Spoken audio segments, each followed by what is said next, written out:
आज की क्लास में हम लोग अवतल दर्पण के उपयोग एवं उत्तल दर्पण के उपयोग पढ़ेंगे और अवतल दर्पण और उत्तल दर्पण यानी गोलीय दर्पण के चिन्ह परिपाटी के रूप में भी क्या होते, चिन्ह परिपाटी के बारे में भी हम लोग पढ़ेंगे। तो सबसे पहले हम लोग आते हैं कि अवतल दर्पण का उपयोग किसमें किसमें हम लोग करेंगे।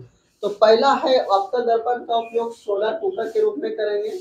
दूसरा है हजामती यानी कि जिसको बोलते हैं लोग डाफी बनाने में करेंगे।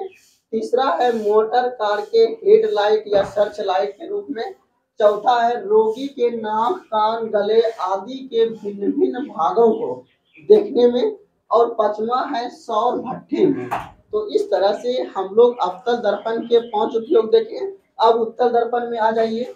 साइड मिरर के रूप में, प्रकाश स्तंभ के रूप में, और तीसरा है पश्च दृश्य जिसको हम लोग बोलते हैं विंग के रूप में। ये दोनों एक ही चीज है।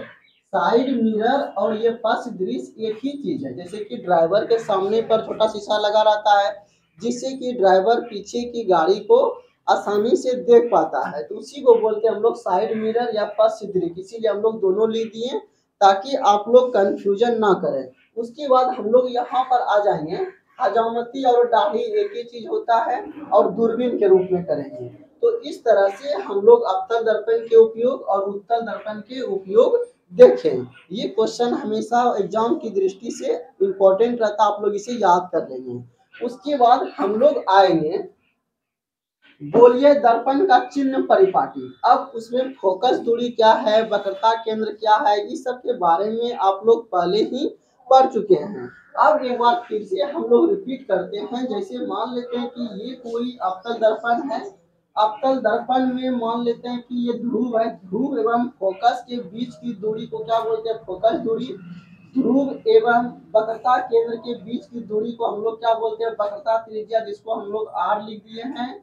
उसके बाद बच्चे यानी कि ये वस्तु है, कोई वस्तु रखा हुआ आप लोग लिख लीजिए। नहीं समझ में आ रहा है तो वस्तु, तो वस्तु से लेकर के यानी कि दर्पण के ध्रुव एवं वस्तु के बीच की दूरी को वस्तु की दूरी बोलते हैं, जिसे हम लोग यूं से करेंगे। अब वस्तु का प्रतिबिंब मान लीजिए यहाँ पर बना, तो वस्तु का ये प्रतिबिंब है, क्या है, प्रतिबिंब। ऐसे करके आप लोग लिख लेंगे प्रतिबिंब, यानी कि प्रतिबिंब से लेकर के दर्पण के ध्रुव के बीच की दूरी को प्रतिबिंब की दूरी बोलते हैं। तो यहाँ से हम लोग क्या क्या सीखे, फोकस दूरी को छोटी एफ से, वक्रता त्रिज्या को आर से लिखेंगे, वस्तु की दूरी को यू से लिखेंगे और प्रतिबिंब की दूरी को भी से लिखेंगे।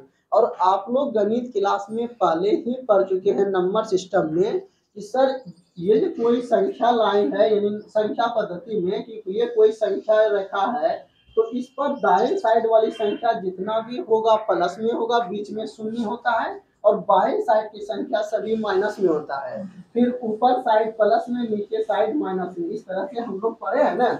ये मान लीजिए एक्स है और ये एक्स वाई है, वाई डैश है, एक्स डैश है। तो इधर जितना भी होगा प्लस में, इधर माइनस में, फिर ऊपर प्लस में और नीचे माइनस में। तो इसी कंडीशन यहाँ, यही कंडीशन यहाँ पर क्या होता है, फॉलो होता है। अब आप लोग यहाँ पर देखेंगे कि इधर जो भी साइड यानी जो भी चिन्ह आएगा, फोकस दूरी, वक्रता त्रिज्या, ये सभी किस में आएंगे, तो माइनस में आएंगे।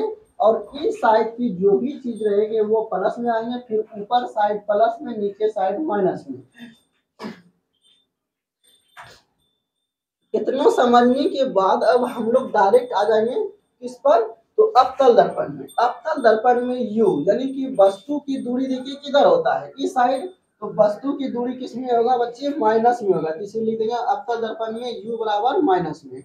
उसके बाद प्रतिबिंब की दूरी क्या है, प्रतिबिंब देखिए यहाँ पर बन रहा है, तो ये दूरी किस में आएगा, यहाँ से लेकर के यहाँ तक की दूरी सभी माइनस में आएंगे, तो वही लिख देंगे हम माइनस में। अब लिखे एक जगह प्लस में होगा, एक जगह प्लस में कहां पर होगा, जब प्रतिबिंब जो है दर्पण के पीछे साइड बनता है लंबा यानी काल्पनिक प्रतिबिंब, तो उस स्थिति में एक जगह प्लस हो जाएगा बी, ठीक है, इसीलिए हम लिख दिए हैं। तीसरा है फोकस दूरी हमेशा माइनस में होगा, किसका, अवतल दर्पण का। वक्रता त्रिज्या हमेशा माइनस में। और यानी कि ये वस्तु की ऊंचाई, एच क्या है, वस्तु की ऊंचाई, और H1 क्या है, प्रतिबिंब की ऊंचाई, ठीक है। तो आज यहाँ पर जो भी वस्तु आप रखेंगे तो ऊपर साइड जाएगा, और ऊपर साइड की संख्या किसमें होती है, प्लस में। तो यहाँ पर H प्लस में होगा, H1 क्या होगा माइनस में, H1 क्या होगा माइनस में, यानी वस्तु का प्रतिबिंब नीचे साइड बनता है अवतल दर्पण में, तो ये हमेशा माइनस में होगा। अब बोलेंगे एक जगह प्लस में होगा, कब, जब वस्तु का प्रतिबिंब दर्पण के पीछे बनेगा काल्पनिक, तो उस स्थिति में H1 एक जगह प्लस में होगा। इसीलिए आप लोग कंफ्यूजन नहीं करें, हम लिख दिए हैं एक जगह प्लस में होगा जब प्रतिबिंब दर्पण के पीछे बनता हो। अब उसके बाद हम लोग आ जाएंगे उत्तल दर्पण में। तो उत्तल दर्पण मान लीजिए यहाँ पर हम लोग बनाए, उत्तल दर्पण में आप जानते हैं कि वस्तु को इस साइड रखते हैं, उसका प्रतिबिंब दाईं साइड बनता है, और उत्तल दर्पण में फोकस दूरी वक्रता त्रिज्या सभी दाईं साइड होती है। इसीलिए u बराबर क्या हो जाएगा माइनस में, चाहे दर्पण गोलीय दर्पण चाहे अवतल हो या उत्तल हो, वस्तु की दूरी हमेशा किसमें होगा माइनस में होगा। उसके बाद प्रतिबिंब की दूरी को v से लिख के ये किसमें आएगा प्लस में, क्यों आएगा, क्योंकि इस साइड बनता है दाएं साइड। वक्रता फोकस दूरी भी इसका प्लस में होगा, वक्रता त्रिज्या भी प्लस में। अब आ चाहिए आज तो इसमें भी प्लस में है और इसमें भी प्लस में, आज में तो कोई दिक्कत नहीं है कि ऊपर साइड हम लोग रखते हैं। अब यहाँ पर H1 यानी कि इसमें प्रतिबिंब जो बनता है उत्तल दर्पण में हमेशा काल्पनिक बनता है। काल्पनिक जो हमेशा बनता है, तो काल्पनिक मतलब क्या हुआ सीधा, तो सीधा जो ऊपर बनेगा तो यह किसमें जाएगा प्लस में। यही आप लोग को मेन रूप से याद रखना है, इससे ऑब्जेक्टिव क्वेश्चन बहुत सारे बनेंगे। क्वेश्चन आएगा अवतल दर्पण की फोकस दूरी किसमें होती है, तो आप लोग को मालूम है कि अवतल दर्पण की फोकस दूरी बाएं साइड होती है जो कि माइनस में। क्वेश्चन आएगा उत्तल दर्पण की फोकस दूरी किसमें होती है, तो आप लोग बोलेंगे प्लस में। तो ये सब जो कॉन्सेप्ट था इसके बारे में आज हम लोग जाने, ये कॉन्सेप्ट आप लोग ध्यान में रखेंगे। उसके बाद कहीं भी दिक्कत हो आप लोग नीचे कमेंट कर सकते हैं कि सर हमको यहाँ पर समझ में नहीं आया। तो यहाँ से हमको उम्मीद है कि आप लोग सभी जान गए होंगे। तो एक बार देख लेते हैं, अवतल दर्पण के उपयोग था ये, और ये उत्तल दर्पण का उपयोग। उसके बाद हम लोग देख लेंगे गोलीय दर्पण का चिन्ह परिपाटी। अवतल दर्पण में क्या क्या प्लस में होते हैं क्या क्या माइनस में होते हैं, ये याद रखना बहुत जरूरी है।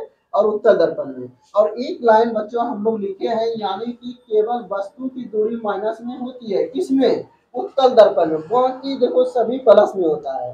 तो इसमें कंफ्यूजन नहीं करना है, उत्तल दर्पण में वस्तु की दूरी सिर्फ माइनस में, बाकी सब प्लस में। आप लोग नोट कीजिए इसको।